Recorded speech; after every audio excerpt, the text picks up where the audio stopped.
सुकेश, गठबंधन पर जोर विपक्ष तो दे रहा था, तंज भी कसे जा रहे थे बीजेपी की तरफ से कि देखिए अकेले इनसे नहीं हो पाएगा। अब back with a vengeance, BJP का आना अपने कुनबे को बड़ा करना, ये गठबंधन ही तय करेगा कौन मजबूत है और नतीजे क्या आएंगे 2024 के। हाँ, कुनबे को बड़ा करने की कोशिश है, अभी कुनबा बड़ा हुआ नहीं है। 2014 और 2019 के नतीजों के बाद ऐसा लगा था कि गठबंधन का जो दौर है वो खात्मे की तरफ तो नहीं चला गया, क्योंकि 2014 में भी जो सीटें मिली थी बीजेपी की वो अपने दम पे बहुमत में थे। 2019 में 5 साल के बाद उन्होंने सीटों में बढ़ोतरी की। दशकों बाद कोई एक ऐसी पार्टी आई जिसके 300 से ज्यादा सांसद थे। लेकिन आज की परिस्थिति ये बताती है कि हम गठबंधन के दौर से बाहर नहीं निकले हैं।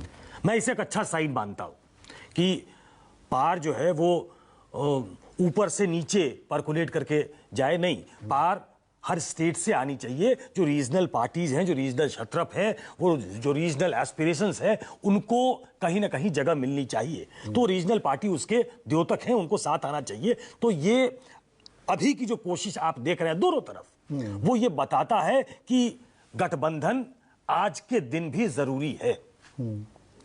और ये मानना पड़ेगा कि जो 23 की विपक्षी दलों की बैठक पटना में हुई, 23 के पहले क्या सोचा जा रहा था कि कांग्रेस बाकी दलों के साथ, कांग्रेस और समाजवादी पार्टी साथ नहीं बैठ सकते, कांग्रेस और अरविंद केजरीवाल साथ नहीं बैठ सकते, कांग्रेस और ममता बनर्जी साथ नहीं बैठ सकते, नीतीश कुमार लाख कोशिश कर ले।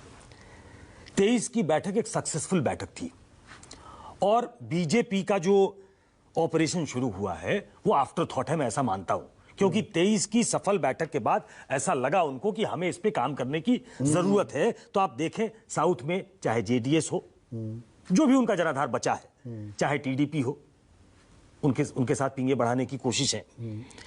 आप वेस्ट में चले जाएं, खासतौर पे महाराष्ट्र जो बहुत 48 सीटों वाला प्रदेश है, उसमें चले जाएं तो दोनों तरफ से कहा जाएगा कि एनसीपी हमारी, तो एनडीए भी कहेगा एनसीपी हमारे साथ है, शिवसेना हमारे साथ है, क्योंकि अधिक विधायक, अधिक संख्या में जो जनप्रतिनिधि हैं उनके साथ है। बिहार में देख लें, उपेंद्र कुशवाहा को तोड़कर ये कोशिश की गई। उपेंद्र कुशवाहा आ गए, जीतन राम मांझी आ गए, मुकेश सहनी आ गए। तो जो कागज पे आपको नंबर्स दिखाई देंगे वो दूसरे तरफ भी कंसिडरेबल नंबर्स होंगे। वो ये बात सही हो सकती है कि एक तरफ नीतीश कुमार होंगे, दूसरी तरफ उपेंद्र कुशवाहा होंगे। उनका वजन आप तौलकर देख सकते हैं। बीजेपी ने भी 3 हिस्सों में देश को बांटा है अपनी राजनीतिक रणनीति के तहत। मैं अगर उन्हें नॉर्थ, साउथ और ईस्ट ही कहूं तो साउथ में कर्नाटक हारने के बाद और साउथ में 130 में से 29 सीटें बीजेपी ने जीती थी, 25 कर्नाटक और 4 तेलंगाना। कर्नाटक के बाद क्या वहां पर थोड़ा सा संशय में आ गई है बीजेपी, और ईस्ट में उड़ीसा और वेस्ट बंगाल को भी जोड़ दूं पूर्वोत्तर राज्यों के साथ, मणिपुर में जो हालात और उड़ीसा और पश्चिम बंगाल में थोड़ा खिसकता हुआ जनाधार या जनाधार का ना बढ़ना, क्या ये चिंता के सबब होंगे? जाहिर तौर पे है। 10 साल की एक एंटी इनकम्बेंसी स्वतः होती है और उसके बाद 2014, 2019 उसमें विपक्ष इस तरीके से लामबंद नहीं था। विपक्ष लामबंद है। इन तमाम कोशिशों के बाद मैं थोड़ा आपके सवाल से डेविएट करता हूं। जैसे कोशिश हो रही थी, 2-3 दिन से ये चर्चा थी कि नीतीश कुमार बहुत सहज नहीं है। आज नीतीश कुमार का तेजस्वी को अपने साथ गाड़ी से ले जाना वो एक पॉलिटिकल स्टेटमेंट है।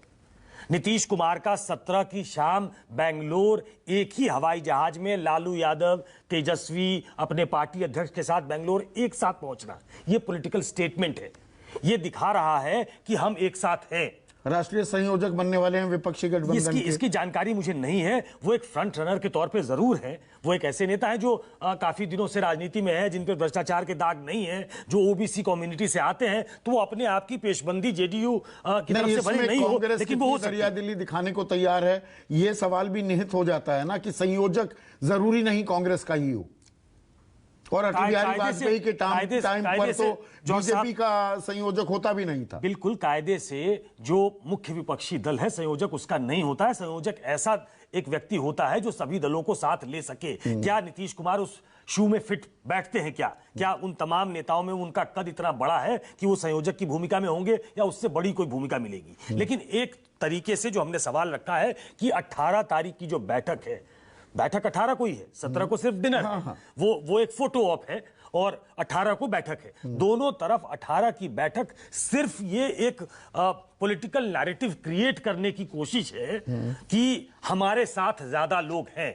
अब हमारे साथ ज्यादा लोग हैं, मैं घूम फिर कर वही आता हूं कि हमारे साथ होने का मतलब है कि किसी भी दल को, बीजेपी भी अपने दम पे कॉन्फिडेंट नहीं है कि वो सत्ता में आ सकते हैं और इसके लिए उन्होंने पहले से पेशबंदी शुरू कर दी है। नरेंद्र मोदी ने अपनी तरफ से कोशिश करनी शुरू कर दी है और कहा यह जा रहा है कि जो डिले है कैबिनेट एक्सपेंशन में, उसकी वजह भी यही है क्योंकि ऑन बोर्ड ये मेरा आखिरी सवाल ही था आपसे। बहुत सारे लोगों को ऑन बोर्ड लेना है। तो 2-4 दिनों में ये एक्सपेंशन या फेरबदल होता है या नहीं, वो भी कुछ संकेत देगा या तस्वीर और साफ करेगा?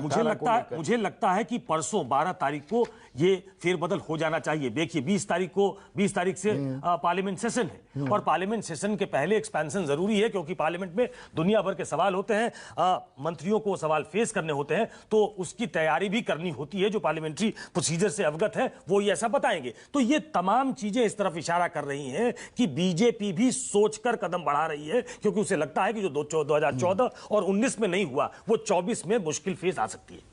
तो यहां पर 18